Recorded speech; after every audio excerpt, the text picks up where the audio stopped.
Hello, everyone, and after a short break, welcome back to the Newcastle United Football Manager 2022 save.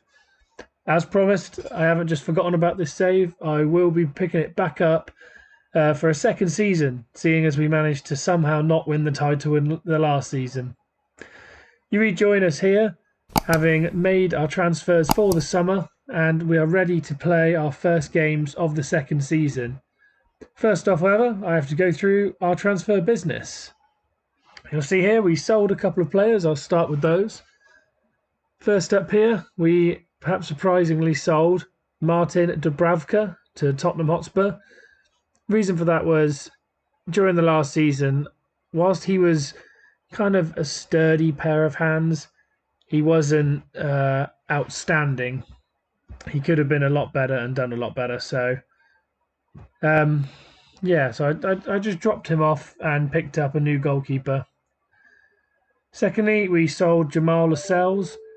I didn't detail this in the last season, but we actually loaned him out in January to Lille for 700k with a 7.25 mandatory clause.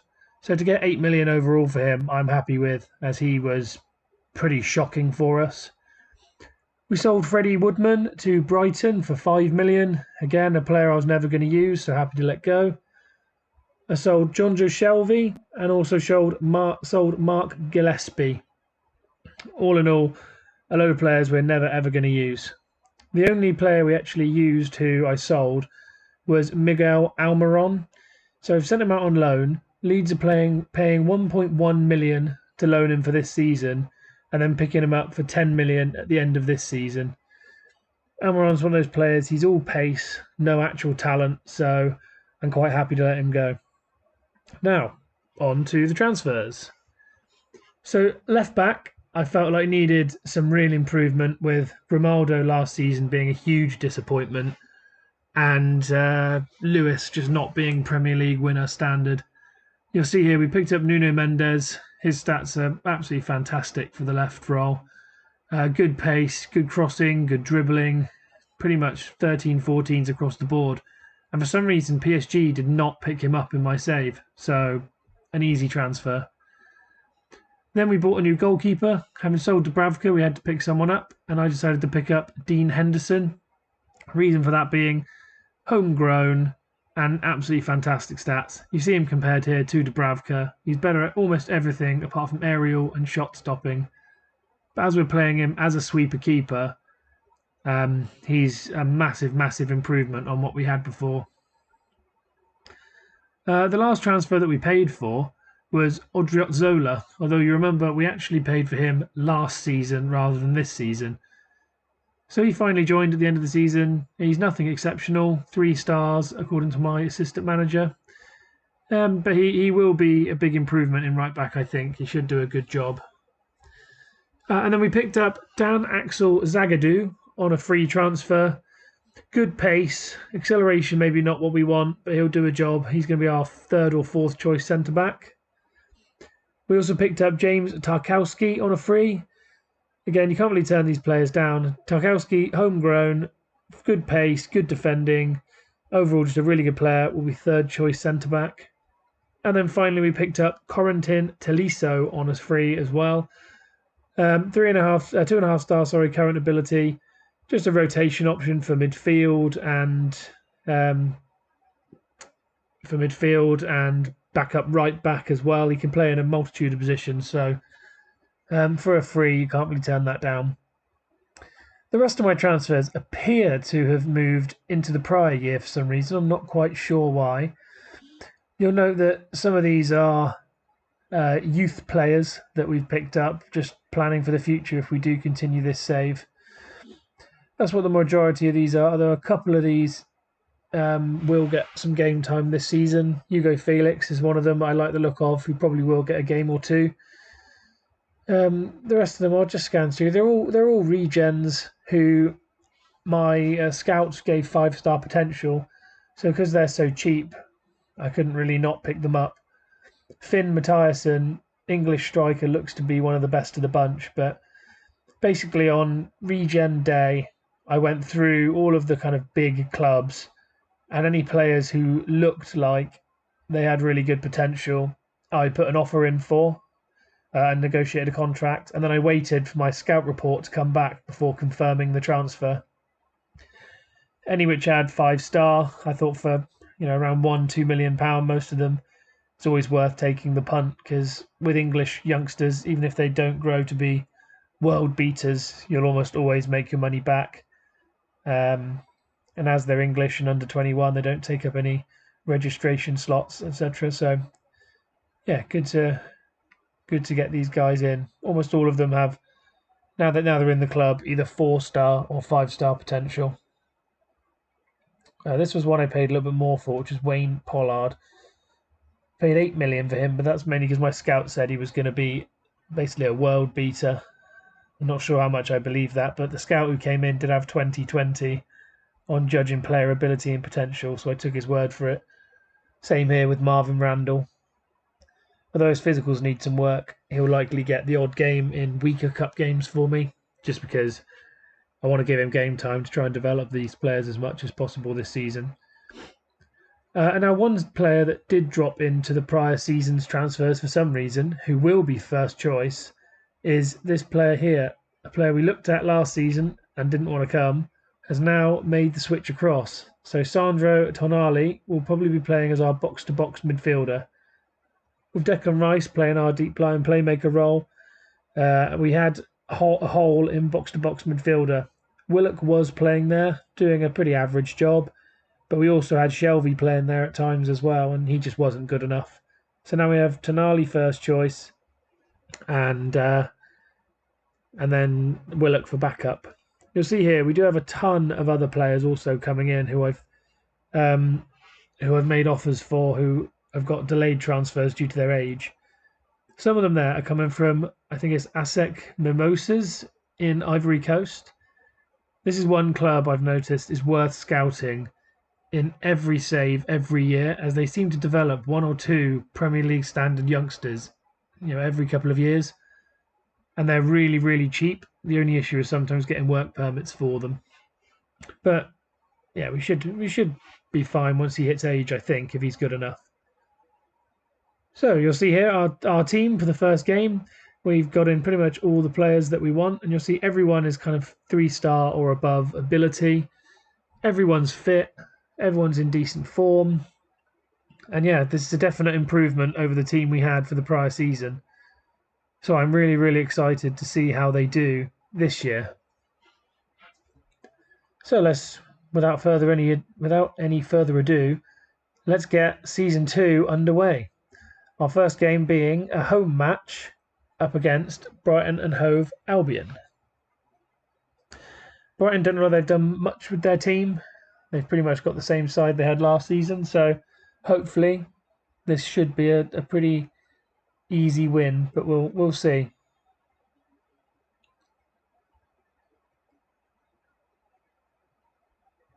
I'm just going to quickly skip through this press conference. When I start the season, press conferences are always a bit longer. I'll put the pressure on Man United. And away we go. So you see our bench strength is also so much better than last year. If we need to make changes, we have players like Tarkovsky and Willock added to the options like Edwards and Wilson. So we've got some real options this year. 4 minutes in, we almost take the lead from a trademark corner. You'll see here a lot of teams have already played. We're actually on the late game today. Teams like Leicester won by 5 goals. So, yeah, we're actually, unless we win by 5, not going to take top of the league quite yet, which is obviously where we want to sit, and hopefully we can win it. Nuno Mendes here then with a long throw. He flicks it on to Gabby, who nods it on, and Danny Olmo, probably the shortest player on the pitch, scores with his head, and 20 minutes in, that's us 1-0 up. Excellent to see. We're playing well right off the bat. What a throw from Mendes here. He's not known for having particularly long throws, I don't think, but yeah, great flick on from Gabby as well. Obviously, our talent for set pieces was really big last year, so hopefully we can keep that going, and as long as it keeps us winning games, I don't care too much.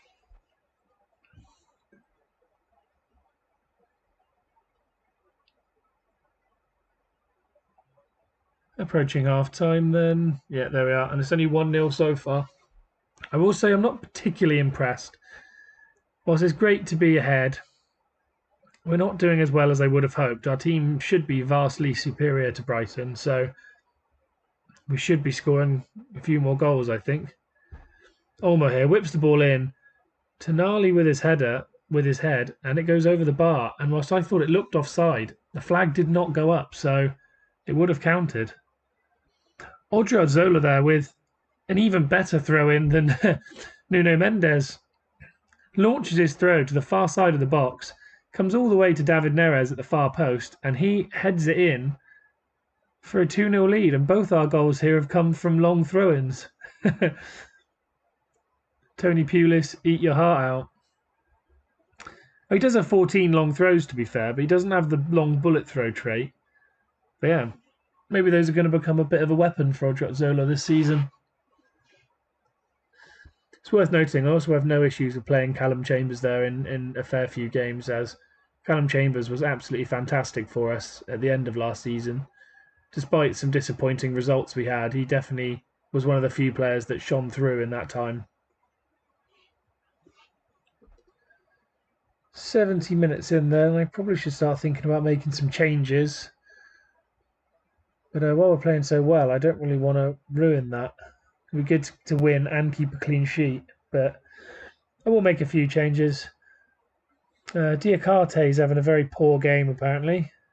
So is Saint-Maximin. So I'll bring on Ryan Fraser. I haven't seen Barbosa do anything, so other than the flick on. And a 6.9 with an assist isn't great. So I'll take Barbosa off too for Wilson, and I think that'll be everything.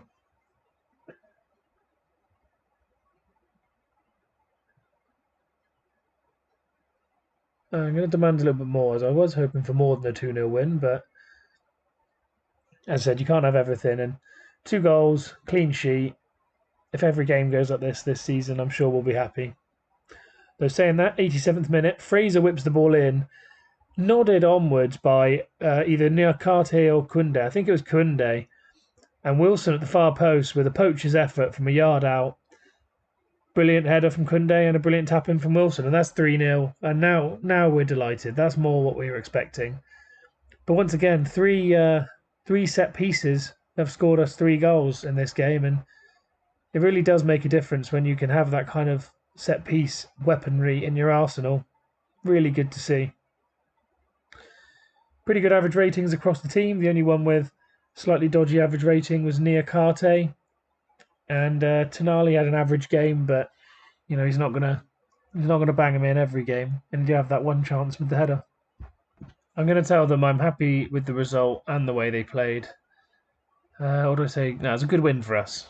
That'll do, as we didn't actually play that well in the actual game. But I'm gonna tell Niakate I'm not happy with his performance, as he had a bad average rating. So yeah, a 3-0 win on the opening day of the season. That's not too shabby at all, in my opinion. So, as you notice, we have 3 games this week. So we will be playing all 3 of these. So we started with this 3-0 against Brighton, and the next game is against Manchester City. I will skip us across to that and come back once we've got to that time. Okay, and we are back, ready for the game against Manchester City. This is the team we're going to be running with. It's the same team that started the last game. Quickly drop a save, as I haven't got auto saves on a lot of the time. So we're going to run the same team as we did against Brighton, as overall the performance was very good, and I'm quite happy with the way that we went through that game. Hopefully our play in this game, away from the set pieces, however, can be a little bit better. We can create a few more clear chances. Manchester City, of course, one of the 3 teams, or one of the 2 teams, responsible for us dropping so many points at the end of last season, and part of where we absolutely collapsed and threw away our title. So yeah, it'd be good to give them a reminder of how good we can be, and get vengeance for how we played in that last game. I'm not going to be too positive in the build-up, as I want to put a little bit of doubt in our players' minds, and hopefully they feed off that. Although away from home against one of the best teams in the league, doesn't always go particularly well. Perhaps I should have G'd them up a bit. You'll see that, again, a lot of teams have played before us. First up, we've got this throw-in from Mendes. Headed out by Diaz. Mendes picks the ball up and he fires across. Keeper palms it away, and Olmo, for the second time in 2 games, opens the scoring, and Mendes, once again, is very much involved in that. You can see how much of a difference he's making here compared to Grimaldo on the left. He's just so much more dangerous. Fires across, poorly handled by the keeper, and thus us 1-0 up. As I was saying before, so a few teams have played before us. You'll see that Liverpool look to be our main challengers once again early on, as they're already on 6 points. Right, highlight here. Almost picked the ball up from the defence. Played a quick one through. It's come to Gabby, and that's a second mistake there from Ederson, as he doesn't collect the pass from Olmo. Gabby nicks in and just slots into the open net, and this is 18 minutes in. We are 2 goals to the good away at Manchester City. This is much, much more like what we were expecting. This is a proper performance from us, and we're getting some early vengeance for the defeat at the end of last season.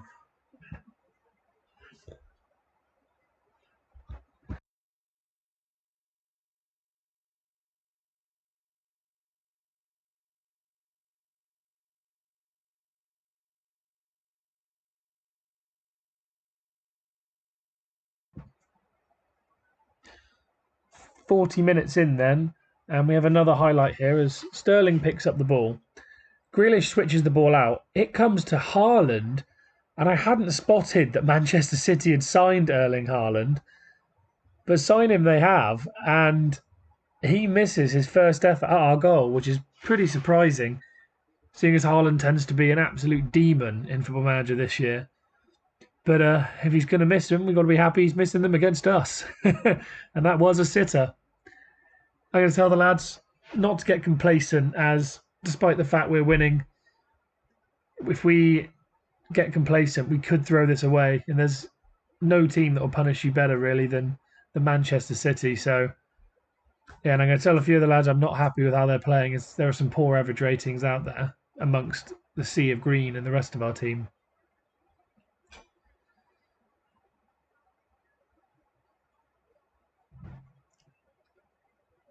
53 minutes then, we have another long throw, which once for the 3rd time this game, the keeper has made an absolute hash of, lets Gabby get his head to it, and he heads it in. And with only 3 shots all game, we've scored 3 goals, and we are 3-0 up. Well, Gabby doesn't even get his head to it, it just goes over the keeper, and Gabby taps it in. Ederson is having an absolute shocker here. Meanwhile, Nuno Mendes is just creating chances for fun for us. There's 2 in 2 from throw-ins he's created now, and him and Gabby seem to have a bit of a link-up going. Unsurprising, seeing as they'll both be the 2 speakers of Portuguese in our team. Not sure if the game will factor that in, but it's good to see nonetheless.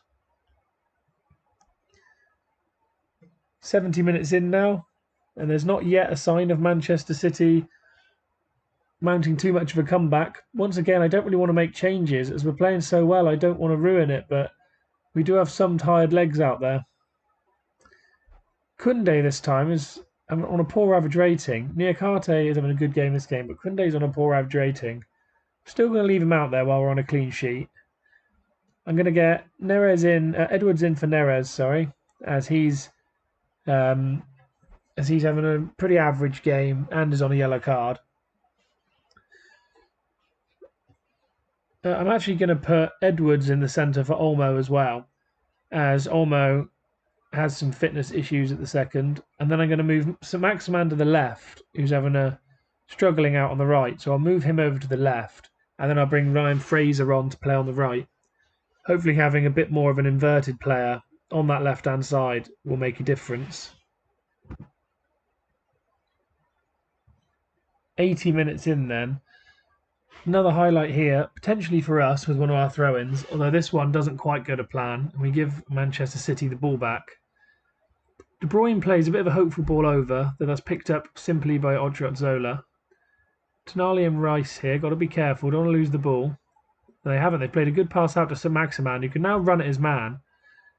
Gets the byline, then cuts it back to Nuno Mendes. Mendes now on the byline. Good play between the two of them and Rice to hold the ball. Mendes plays into Saint-Maximin. He has a shot which gets blocked, and then Marcus Edwards gets up and heads into the empty net. And that is us 4 goals to the good against Manchester City in the most unlikely of circumstances, away from home. And whilst you might have had some of the luck that go our way, Manchester City have done almost nothing, so you can't say we don't deserve it. Although they go on the counter here, just as I start turning on some time wasting. Haaland here going through, and there's our new keeper. That is Henderson. You can see how much better he is at coming out and sweeping up the ball. He's there so much quicker than Dubravka would have been. And that is just absolutely clutch, and that's brilliant. And Saint-Maximin's played it through to Gabby. Gabby's gone for the chip. And I thought we were going to get 5 then away at Manchester City. Unfortunately, just comes off the post, but more fantastic play from us. Right, set piece here from Manchester City. Ball gets in behind. It gets cut back by Laporte and tapped in by Fernandinho. Though it looks like it could potentially be offside. Which it wasn't. No, it wasn't offside. Let's one of our centre-backs just drifts back and plays him onside. And that's unfortunately the clean sheet gone. 4-1. Now with 5 minutes left, it's unlikely they're going to mount a comeback. But we've still got to be careful. I was thinking about making our final sub just to keep someone rested. But while we're playing like this, I don't really want to. Though Manchester City here pick the ball up again. They spray it really well out wide to Phil Foden. He runs towards the byline, crosses it in, and there is the inevitable goal from Erling Haaland. And at this point, I think I might make some changes. I'm definitely going to make us a bit more defensive, as that's 2 goals in 5 minutes for them. And I don't really want us to throw this away. I'm actually going to pull us back into a 4-4-1-1, just so defensively the players are starting in better positions and are more able to help out our defence. I'm also going to bring on Tarkowski for Koundé, as he's having a poor game, and it's fine to keep him on whilst we had a clean sheet, but we've now conceded 2, so it's time to get him out. All we have to hold out is for another 4 minutes, but I would say that 4-2 doesn't quite have the same shine on it that 4-0 had. Though obviously any away win at Manchester City is a huge result. And I'm going to push our time wasting up now and just see out the game, hopefully.